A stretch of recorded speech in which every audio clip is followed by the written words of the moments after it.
3 பெரிய வெங்காயம், 3 ஏலக்காய், ஒரு தேங்காய் ஃபுல்லாக துருவி எடுத்து வச்சுருக்கோம். 10 பச்சை மிளகா, 2 கைப்பிடி புதினா தழை, 5 கிராம்பு, 3 பட்டை, 2 பிரிஞ்சி இலை அதை எடுத்து வச்சுருக்கோம். 2 கைப்பிடி ஃபுல்லாக பூண்டை வந்து தோல் உரித்து எடுத்து வச்சுருக்கோம் தட்டில்.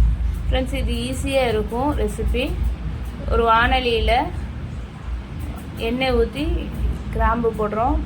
கிராம்பு போட்டு வதக்கினோன்னே ஃப்ரெண்ட்ஸ், இப்போ சோம்பு சொல்ல மறந்துட்டேன். அது ஒரு அரை ஸ்பூன் சோம்பு சேர்த்துக்குங்க. தாளிக்கும் போது போடணும். சோம்பு தாளித்த பின்னாடி பட்டை 3 பட்டை போட்டு இலை 2ஐயும் போட்டு தாளிச்சிடலாம். ஃப்ரெண்ட்ஸ், இது ஈஸியான ரெசிபி. பிக்னஸும் இதை சீக்கிரமாகவே செஞ்சிடலாம். டேஸ்ட் நல்லாயிருக்கும். புதினா தழையை போட்டு வதக்கிட்டு அதுக்கடுத்து வந்து பச்சை மிளகா போட்டு தாளிப்போம். அதையும் போட்டு வதக்கணும். வதக்கிட்டு ஃப்ரெண்ட்ஸ், என்னுடைய சேனலை நீங்கள் சப்ஸ்கிரைப் பண்ணாதான் நான் இன்னும் நிறைய வீடியோஸ் சமையல் குறிப்பெல்லாம் போடுறதுக்கு எனக்கு இன்ட்ரெஸ்ட் வரும். எனக்கு நிறைய ஹோப் கிடைக்கும். நெக்ஸ்ட்டு பூண்டையும் போட்டு நல்லா வதக்கிடுங்க.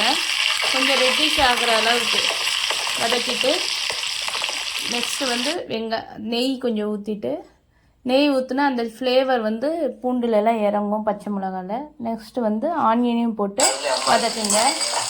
கொஞ்சம் ரெட்டிஷ் ஆகிற வரை அது வதங்கட்டும். நம்ம தேங்காய் பால் எடுத்து கொண்டு வந்துடலாம். நெக்ஸ்ட்டு ரைஸ் குக்கருக்கு நான் இதை வந்து ட்ரான்ஸ்ஃபர் பண்ணுறேன். 1 கிலோ அரிசி நான் போட்டிருக்கேன். கப்பில் அளந்து வச்சுருக்கோம். தேங்காய் பால் தனியாக எடுத்து வச்சுக்கலாம். 5 கிளாஸ் அரிசினா அதுக்கு 2 மடங்கு, 1 கிளாஸுக்கு 2 மடங்கு தண்ணி ஊற்றணும். தேங்காய் பால் அளந்து ஊற்றிக்கலாம். 5 கிளாஸ் அரிசினா 10 கிளாஸ் நம்ம தண்ணி ஊற்றணும். தேங்காய் பாலோடு சேர்த்து போட்டு மூடி வச்சிடணும். அவ்வளோதான் ஃப்ரெண்ட்ஸ். இந்த தேங்காய் சாதத்தை பிகினர்ஸ் கூட ஈஸியாக செஞ்சிடலாம். நம்ம ஹோட்டலில் சாப்பிட்ற டேஸ்ட் அதே டேஸ்ட்டில் இருக்கும்.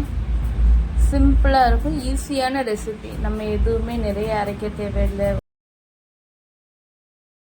நெக்ஸ்ட் வந்து நம்ம சிக்கன் கிரேவி பண்ண போகிறோம். ஒரு குக்கரில் சோம்பு போட்டுட்டு 3 பச்சை மிளகா போட்டு தாளிக்கிறோம். தாளித்த பின்னாடி ஒரு பெரிய வெங்காயத்தை கட் பண்ணி அதையும் நம்ம வதக்கணும். வதக்கிட்டு அடுத்து 2 தக்காளி கட் பண்ணி வச்சுருக்கேன். அதையும் போட்டு நல்லா வதக்குங்க. வெங்காயம் வந்து ரெட்டிஷ் ஆகிற வரை கொஞ்சம் தனி மிளகாத்தூள், கொஞ்சமாக மஞ்சத்தூள் போட்டு அதையும் நம்ம வதக்குறோம். வதக்கிட்டு நெக்ஸ்ட்டு வந்து சிக்கன் நம்ம கழுவி வச்சுருக்கோம். 1 கிலோ சிக்கனை வந்து அதில் போட்டு வதக்குறோம். 1 கிலோ சிக்கன் போட்டுட்ருக்கேன் நான். போட்டு அதையும் நல்லா நம்ம அந்த மசாலாலாம் பிளெண்ட் ஆகிற வரை வதக்கணும். கரம் மசாலா தூள் அதுக்கு 1 ஸ்பூனும், நம்ம வீட்டில் வந்து குழம்புக்கு அரைச்சி வச்சுருப்போம் இல்லையா, அந்த குழம்பு தூளும் 3 ஸ்பூன் அதையும் போட்டு நம்ம நல்லா கிண்டி விட்டுறணும்.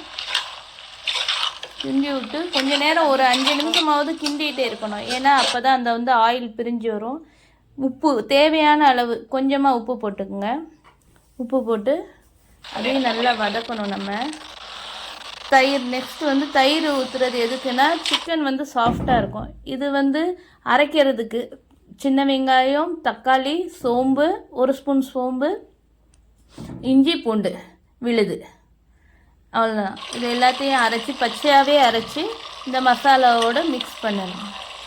மிக்ஸ் பண்ணிவிட்டு நம்ம குக்கரில் மூடி வச்சுருவோம். 3 விசில் விடுவோம்.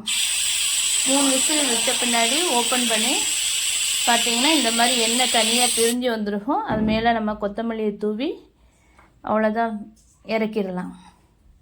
ஈஸியானது இது. உப்பு நீங்கள் டேஸ்ட் பண்ணி பார்த்துக்குங்க. உப்பு கம்மியாக இருந்தால் திருப்பி கொஞ்சம் ஆட் பண்ணிக்கலாம். தேங்காய் சாதத்துக்கு இந்த ரெசிபி வந்து சிக்கன் ரெசிபி சூப்பராக இருக்கும். சிக்கன் கிரேவி ட்ரை பண்ணி பாருங்கள். இந்த ரெசிபியை ட்ரை பண்ணி பார்த்துட்டு எனக்கு கமெண்ட் பண்ணுங்கள் எப்படி இருந்துச்சுன்னு. அப்போ தான் நான் நிறைய வீடியோஸ் உங்களுக்காக அப்லோட் பண்ண முடியும். தேங்க்யூ.